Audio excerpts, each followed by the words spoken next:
Please don't come close to me.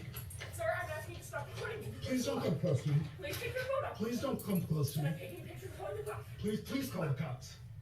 Please call the cops.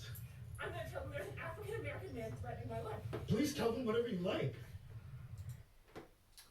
Remember that video? That happened back in May, which seems like forever ago. But it's recently come back up in the news. Amy Cooper is going to be charged for filing a false report, probably some other things too. But rewatching this video has caused me to wrestle with a few things. And the primary one is how we hide a lot of our things that are going on inside of us under this protection of what we call fear.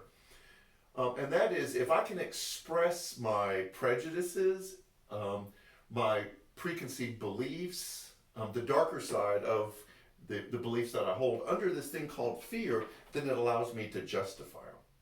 Now the scriptures talk about fear all the time, about don't be afraid, do not fear.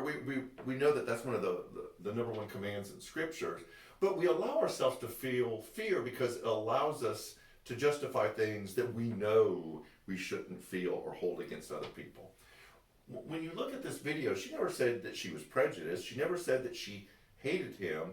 She said she was afraid of him. You are threatening me, even though he hadn't done anything.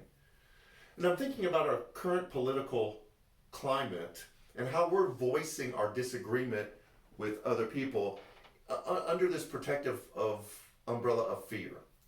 Well, I'm afraid they're going to change this. I'm afraid this is going to happen. I'm afraid of those people, of that sexual orientation, or of that color, or of that race, or of that nationality.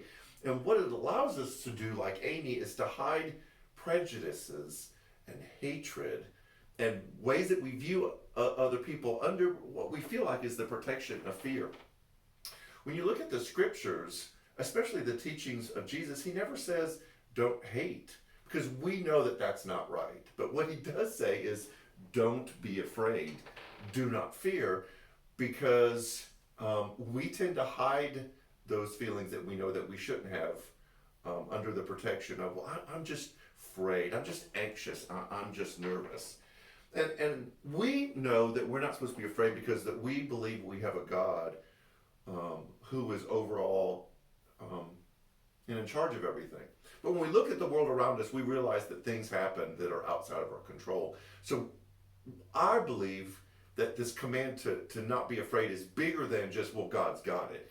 It's to do this work inside of us, to find those places that we're hiding opinions about other people, personal bigotry, prejudices, towards people that aren't like us, that believe differently, that vote differently, that look different. And we couch it in the terms of, well, I'm just afraid. So this is the work I'm going to do as we go into the election season. What am I afraid of? What am I afraid is going to happen? What am I afraid of if other people are going to be in control or in charge? And is that more about me holding preconceived notions and prejudices?